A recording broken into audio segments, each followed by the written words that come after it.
Split carriage is another one of our standing exercises where we can really start to work some hip stability and mobility in our standing position. We're looking at a little bit more balance and just overall body integration here.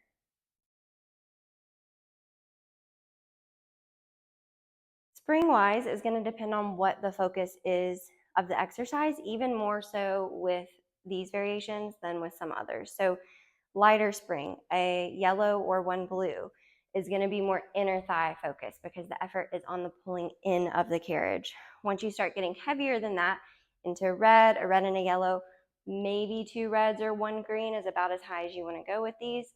We're focused more on the outer hips because the effort is on the push. So your springs are really going to determine the purpose and what muscle grouping you're working for this exercise.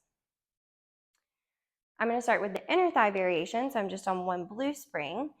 And anytime we're getting up on the carriage for split carriage, the way that we want to cue it for safety is place one hand on the foot bar, you're facing the carriage, bring your inside foot up onto the platform first, and then bring your other foot up onto the carriage. So this is important for safety for our clients, just to make sure that we're stepping on the solid surface first and then the moving surface so that they don't step up here and start kind of flailing around before they're even up.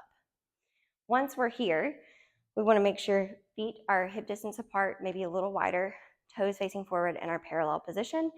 And we're in a neutral spine and in our stacked position, right? So we're kind of zipped up through the pubic bone and belly button. Hips are lengthening down in the back, or glutes are lengthening down in the back, and you're really standing into your feet. Hands can start on the hips or wherever you would like.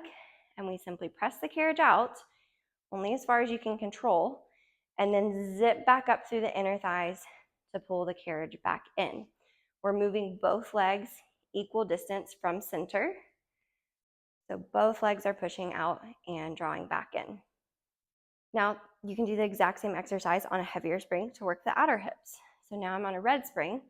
I'm pushing out through the outer hips and then controlling the carriage back in with the inner thighs. With all of these variations in general, we want to cue a lift through the crown of the head and the spine as you're pushing out and as you come back in. Because sometimes what we'll see is as you push out, people kind of sink and then they maybe lift back up when they come in, or they maybe don't, right? So we're kind of imagining we're marionette dolls. We are connected to the ceiling and being lifted up so that even as we push out, we're staying as lifted as we can and then lifting back up even more.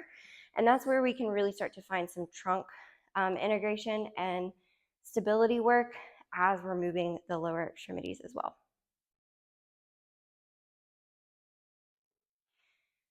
The main common problem I see with split carriage, other than spinal alignment, right? So either people are kicked way forward through the pelvis, shoulders back, way back through the butt, chest forward, just because it's like an unstable surface. So cueing your stacked head, neck, and shoulders. But the other thing that we'll see is people won't move evenly through both legs. So because this is the only moving surface, they'll either try to shift their weight all to that leg or keep it on this one and shift this way.